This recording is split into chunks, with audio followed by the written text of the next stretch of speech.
Vela was a warrior, a proud soldier of the Tsaran Empire. Her scales shimmered silver in the twin suns of her home planet. She had fought in many battles, led her squad through fire and fear, and never once backed down. Her name meant power, and her enemies feared it. But this time, everything went wrong. The ground shook under her as the enemy rained fire from above. Explosions lit the dark skies. Vela's squad screamed orders, but then one blast, too close, too fast, threw her high into the air. She hit the ground hard. Pain shot through her body like lightning. She tried to stand, but her legs didn't move. She looked down. They were gone. Her strong warrior legs. Torn away in an instant, smoke rose from her burned skin. Her armor was cracked. Her blood soaked the dirt. She lay there, breathing fast, gasping, her heart pounding. Her squad ran. She saw their backs fade into the storm. None of them came for her. Not one. The enemy passed over, scanning bodies. A few footsteps came close, but stopped. A soldier kicked her side. "Dead," he muttered in a strange alien tongue. Then he left. Vela stayed still. She closed her eyes. "Maybe I am dead," she thought. Her fingers dug into the soil. "No, I'm alive." But alone. Time passed. Minutes? Hours? She didn't know. All she knew was the cold pain, the silence, and the fear that crept into her heart for the first time. But then something beeped in the distance. A low sound? A scanner? On a ridge far away, a human Marine named Sergeant Cole moved through the Kuzur. Smoke. His team had been sweeping the area, checking for survivors. His scanner caught a faint signal. "Weak, but alive." "Another one?" said his teammate. "Probably enemy. Not worth it." Cole frowned.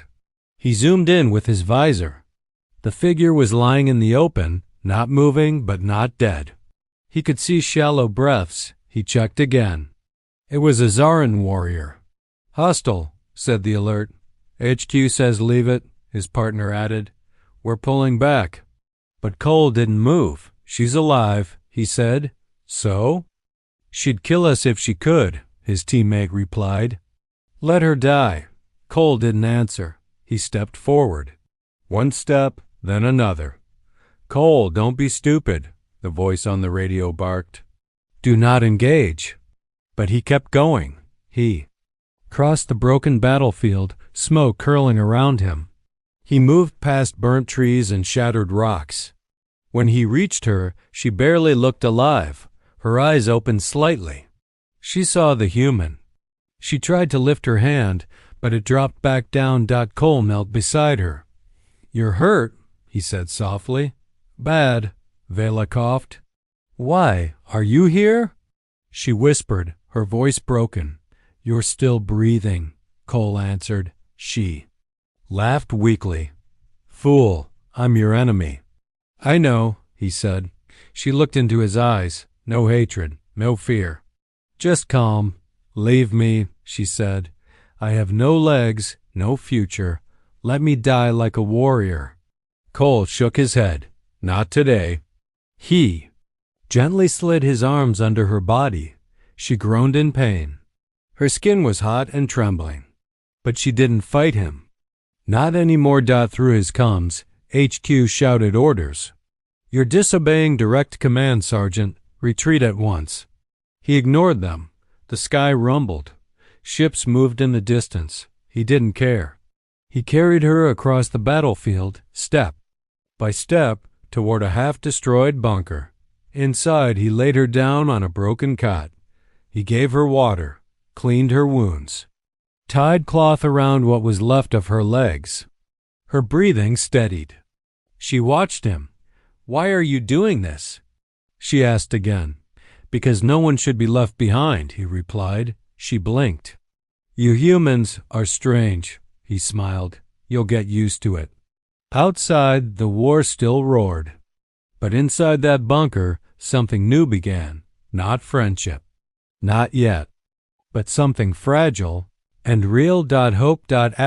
He lifted her into his arms and defied order. Smoke still hung in the air when Vela woke again. Her mind was foggy, her mouth dry. The pain in her legs was like fire, yet she felt something else too: warmth. A steady rhythm, like a heart close to her own. When she opened her eyes, she saw him again. The human. He was holding her. His arms were strong, steady, careful. She tried to move, but her body gave up. Her pride told her to push him away, but her body leaned into him, too broken to fight. "Put me down," she growled weakly. "Sergeant." Cole didn't stop walking. "I said." "I heard you," he said. "But I'm not letting you die out here." She looked up at his face. Dust clung to his skin. Blood ran from a cut on his forehead. But his eyes stayed clear, focused only on her. "Why?" she asked. He didn't answer right away. The bunker was far behind now. He was moving fast through rough land, dodging heat sensors, avoiding drone scans. With every step, the ground groaned and the sky above echoed with war. "Because you're still alive," he finally said. "You're my enemy," she whispered. "Right. Now," he said, "you're just someone who needs help." Her people would have never said that. Her kind valued strength and only strength. A broken warrior had no place in their world. But here was a human, breaking rules to carry her through a battlefield. The radio in his ear crackled again. "Sergeant Cole, this is command. You're going off course. Return immediately." Cole tapped his ear. "Negative, Command. I found a survivor. Is it human?" He looked down at Vela. "No. Alien." "Then leave it." "No." There was silence. "Sergeant Cole, that's a direct order." Cole didn't answer. He changed frequency, shut the voice off. For the first time in his career, he cut the cord. Vela stared at him. "You're mad. You're risking everything." "Maybe," he said, "but I can't just walk away from you." She closed her eyes. Not from sleep, but confusion. Everything about this man was strange, illogical. Human. He brought her to an old mining post hidden in the rocks.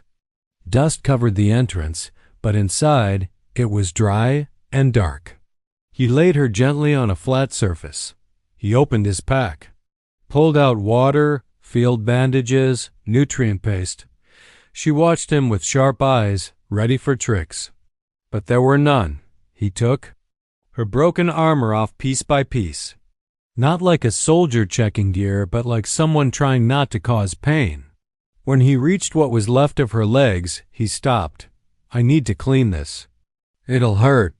"Do it," she said. She didn't cry out, but her claws dug into the metal beneath her. Cole worked quickly, wrapping clean cloth around each wound, adding healing foam. When he finished, she was shaking. He handed her water. She refused at first. Then her pride lost again. She drank. Later, as they rested in silence, she finally asked, "What is your name?" "Cole," he said. "Sergeant Cole." "Vela," she said softly. "I know." She looked surprised. "We studied your kind," he said. "Said you don't leave anyone behind unless they're broken." She looked away. "I'm not your burden," she said. "I didn't say you were. I'll slow you down. I can handle that." She turned to him. "You'll be hunted for helping me." He nodded. "I know." "Then why not leave me?" "Here? Because something tells me you wouldn't have left me." She was quiet for a long time. Her heart beat heavier than before. The fire of pain was still there, but the fire of shame, of being abandoned, that one started to fade. She asked him one last thing before sleep pulled her away. "Do you think someone like me deserves saving?" Cole didn't answer right away.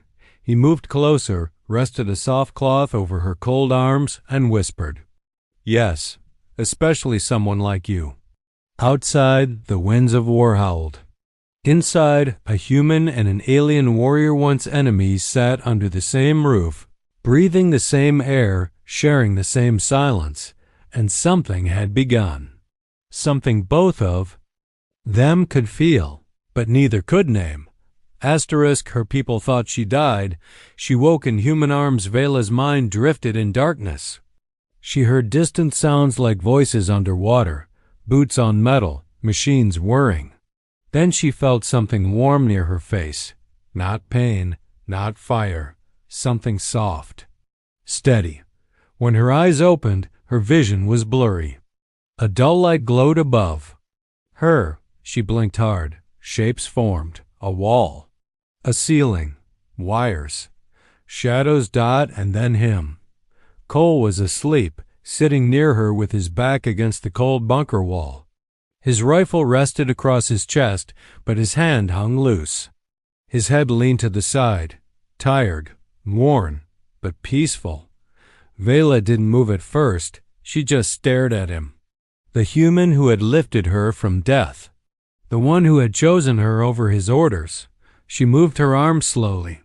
Her body ached.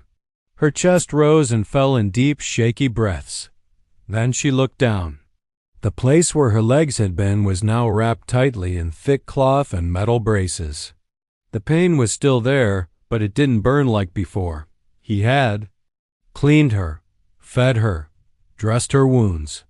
She could see traces of human effort everywhere, bits of tape, stolen medkits. His jacket laid over her like a blanket. Her hand clenched the edge of it. Why? Why would an enemy do this? Cole stirred. He opened one eye slowly and looked at her. "You're awake," he said, voice soft and rough. She didn't speak. "I wasn't sure you'd make it." Still, she said nothing. Her throat was dry. But not just from thirst, something else. Something unfamiliar. He reached for a bottle and handed it to her. She took it, slowly, silently. After a few sips, her voice returned, barely a whisper. "Why are you still here?" "I told you," he said. "I don't leave people behind. I'm not your people." "Doesn't matter." She looked away. "You should have left me. I couldn't. I'm a soldier of the Zarin Empire. I've killed your kind." Cole didn't flinch. "And my kind's killed yours. War makes monsters of everyone." She closed her eyes. "Then what are we now?" He didn't answer right away. "Not monsters," he finally said. "Not today." A cold wind howled outside the broken doorway. The bunker groaned with each gust. And still, the silence between them was louder. Vela turned her face to the wall. "My people think I'm dead. Maybe they do," Cole said. "But I didn't." She almost laughed. Almost. "Zarin don't survive without legs," she said. "My name is probably already burned off the warrior wall. My story ends here. Only if you want it to." She looked at him again. This man. This strange, stubborn, soft-spoken human. She had learned to hate humans, taught they were weak, selfish, and cold. But he had carried her through a war zone. He had fought for her when no one else would. He had sat awake at her side while she slept, bleeding and broken. Now, he was still here. Suddenly, static buzzed in the corner. A hidden communication panel sparked to life. Cole jumped up and moved to silence it. But too late. An alien voice cut through. "Sector 8 scan complete. No signs of life. Commander Vela presumed dead. Searching new zones." Vela froze. That voice. It was one of her own. Her people. Her army. They had searched the battlefield. They had scanned for survivors. And they had left. They gave up on me, she said, voice cold. Cole looked at her. "They don't know you're alive." "No," she said. "They just don't care." For a moment, her mask cracked. Her face, the face of a proud Zarin warrior, shook. She looked down at her arms, her chest, her useless legs. "They saw me as weak," she said bitterly. "A warrior with no legs is already dead." Cole came closer, sat beside her. "Well," he said, "I see something different." "What do you see?" He smiled faintly. "Someone who didn't give up." Someone who's still breathing. That means the story's not over yet. She stared at him. You humans. You're too stubborn, he nodded. We hear that a lot. Her eyes softened, just for a second. Then she said something she never thought she would say to a human. Thank you. Cole looked surprised but said nothing, because in that broken bunker, surrounded by war, hunger, fear, and loss, that one word meant everything. Asterisk enemy fires burn, but the human shields her with his body. The silence inside the bunker didn't. Last, a low hum trembled through the walls, too smooth to be wind, too steady to be natural. Vela's ears twitched. She had heard the sound before. Not in safety, in danger. She turned her head toward the entrance. Her eyes narrowed. They're coming, she said. Cole was already checking his weapon. His calm face grew sharp. Scanners? No, she said. Worse, patrol flyers. He moved to the entrance and peeked out. In the sky, faint lights shimmered, circling. Red and silver, not human. Not friendly. Cole ducked back in. They found us. Vela tried to sit up. Her arm shook, but she pushed herself upward anyway. The pain was still there. Her body was still weak, but her instincts were waking up. She was a warrior even if her legs were gone. We can't. Stay here, she said. Cole loaded his rifle. You can't run. Neither can you, she said, looking at the blood-stained bandage on his shoulder. He smirked. Guess we're both stubborn. Suddenly, a loud boom hit the wall. The bunker shook. Dust rained from the ceiling. Something outside had fired. Cole grabbed her, rolled her off the cot, and shielded her body with his. She felt his weight cover her, his back to the wall as the next explosion came. This one was closer. Metal cracked. A side beam fell. Vela gasped. Why are you protecting me? Because I promised, he said through clenched teeth. You could die. So could you, she looked into his face. His eyes burned, not with fear, but with fire. A fire that said he meant it. Another shot struck. This time, it pierced the outer edge. Sparks flew. Cole groaned but didn't move from her. He shielded her with his entire body as heat and light flashed around them. Give me a weapon, she whispered. You can't shoot. Try me. Without a word, he reached for his sidearm and pressed it into her hand. The weight was familiar.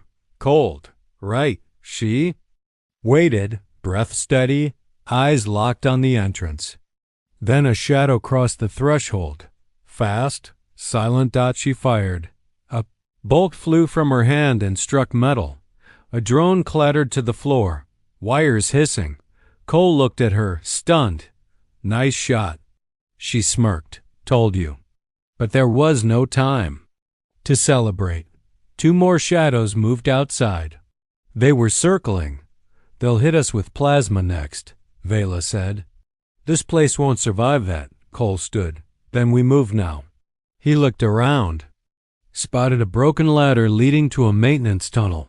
You'll never carry me that far, she said. I've done it before. You're bleeding. Still breathing, he answered. She reached out and grabbed his wrist. Her fingers dug in. If we die, at least we die standing. Cole met her eyes. No, we live standing. He lifted her again, holding her tighter this time, not as cargo, but as someone worth saving.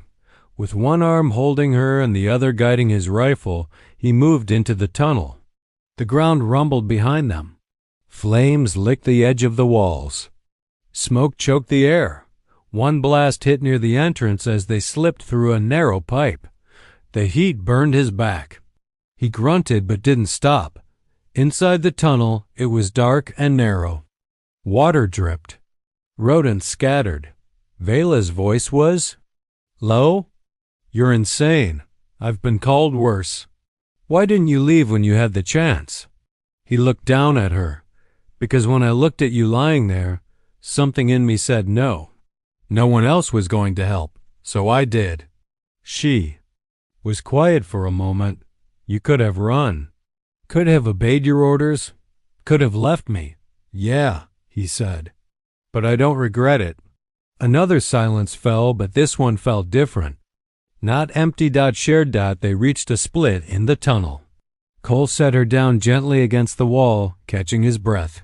His shirt was soaked in blood. He leaned his head back. Vela touched his shoulder. You're hurt worse than I thought. I'll live, he said. She pulled his shirt aside. The wound was deep. Let me help, she said. You sure? I owe you. She pressed her hand against the wound and poured healing foam from his pouch. He flinched, then laughed lightly. That hurts, he said. Good. That means you're alive. When the treatment was done, she sat back beside him. Side by side, in the dark, with enemy ships above and war around them. A warrior with no legs and a Marine with a bleeding shoulder shared the smallest moment of peace. No medals, no glory. Just survival. And something deeper than that trust. He built her legs from human scrap, and she stood again. The tunnels were quiet now. For hours, no explosions, no voices, no searchlights. Just dripping water and the hum of broken machines. But even in that stillness, Sergeant Cole didn't rest. He moved around the old utility chamber like a man with purpose. Vela sat propped against a rusted pipe, her eyes watching his every step. What are you doing? She finally asked. He didn't look up. Building. For who? He paused, met her gaze, and said simply, You. Vela raised an eyebrow. You're building for me? What? A tomb? Cole gave a faint smile, then pointed at the scraps piled near him. Broken bots, burnt armor, melted tools. I'm building you legs. Vela laughed, dry and bitter. With? Trash? I'm not a robot, human. No, he said, lifting a small motor.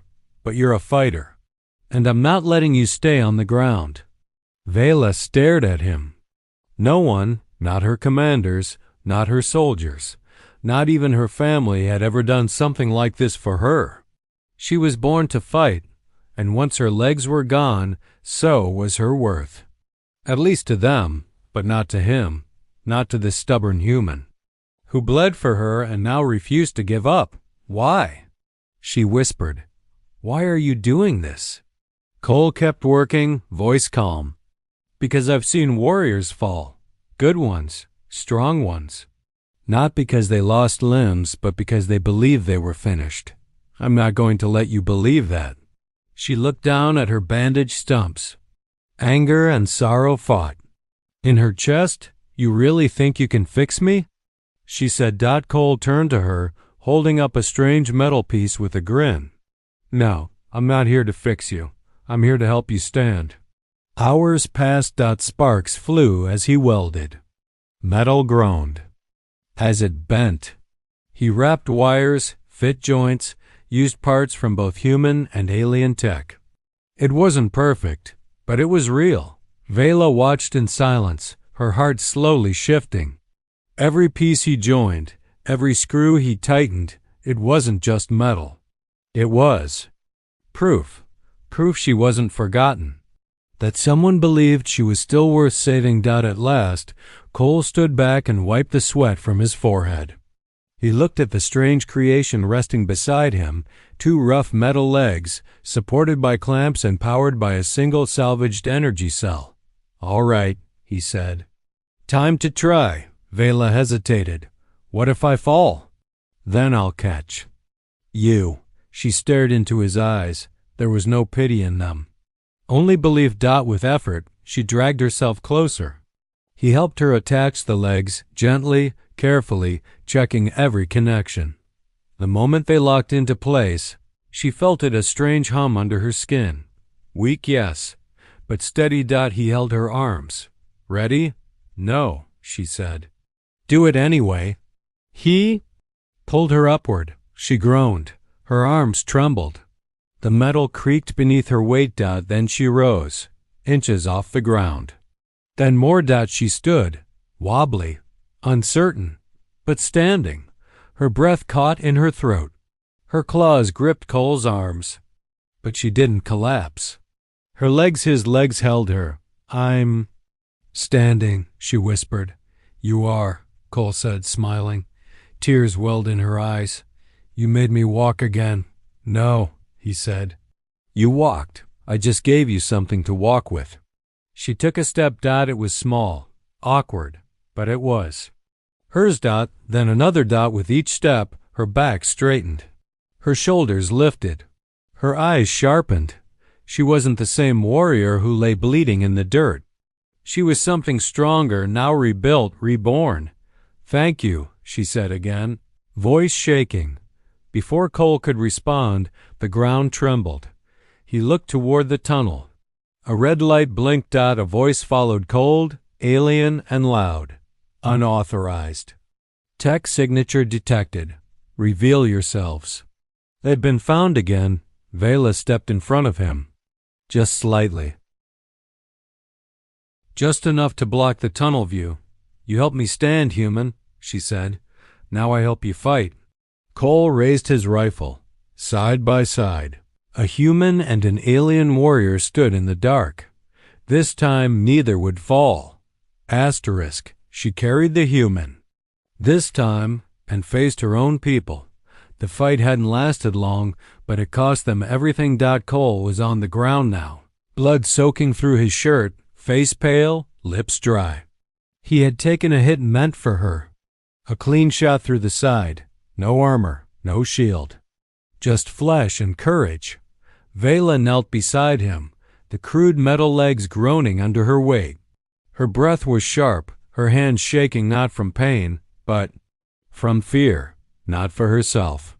For him. "Stay with me," she whispered. Cole gave a weak smile. Still breathing.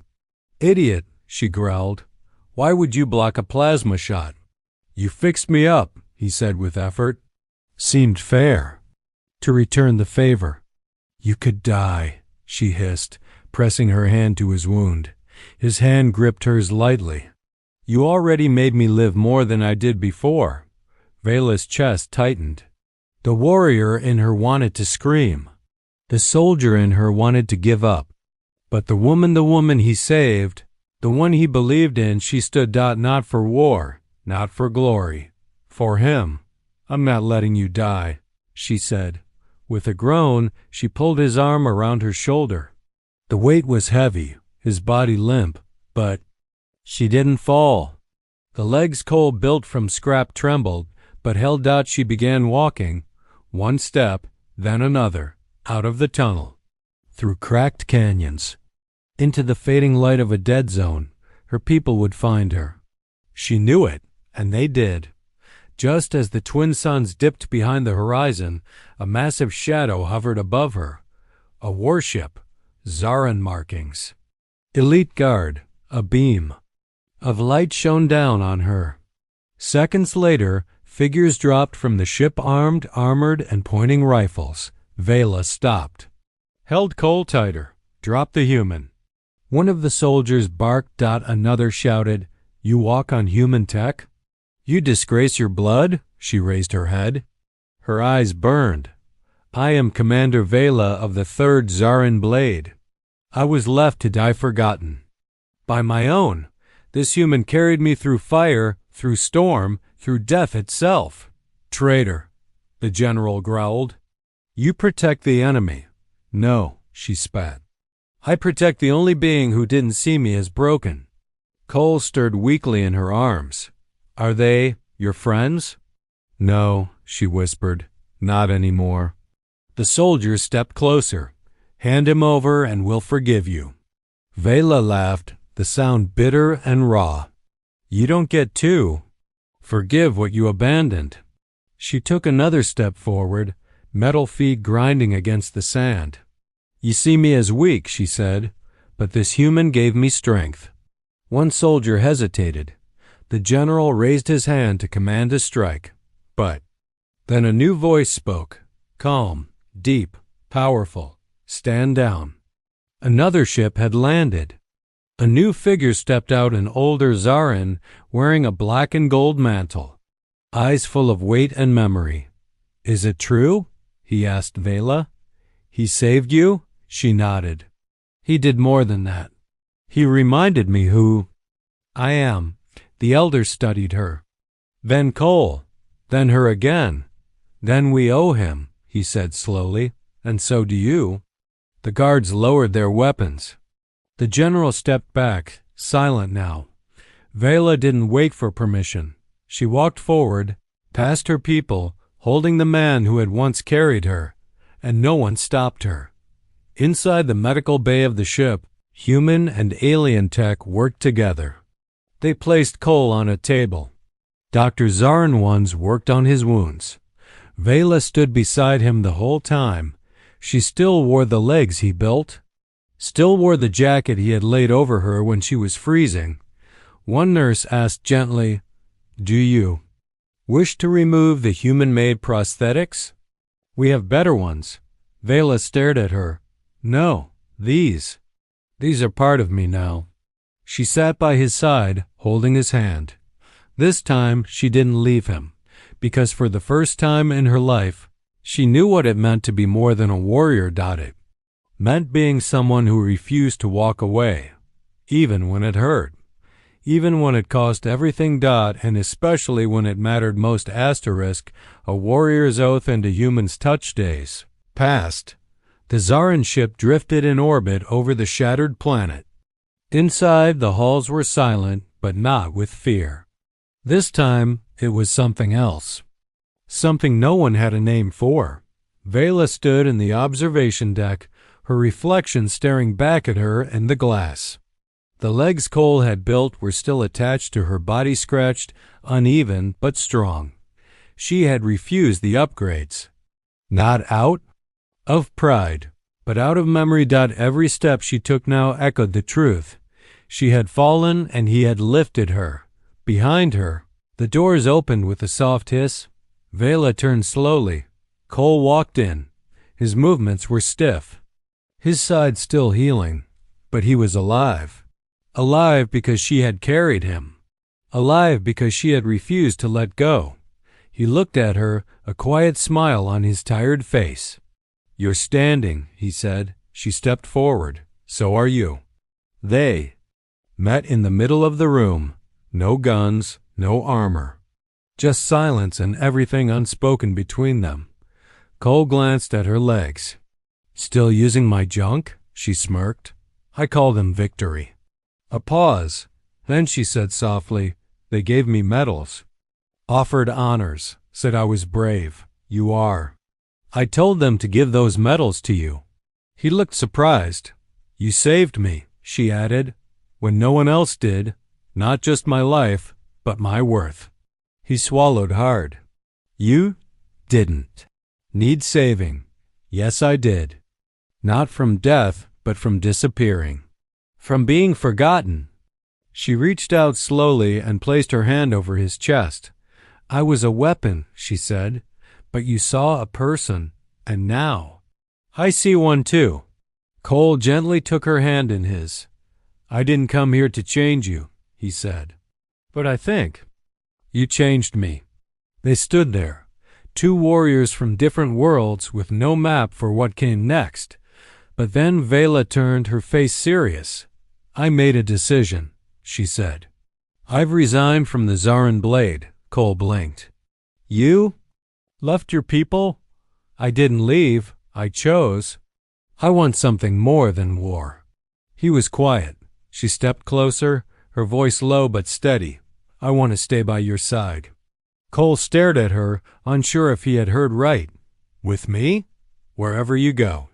As long as you'll have me." He smiled, genuine, warm, and real.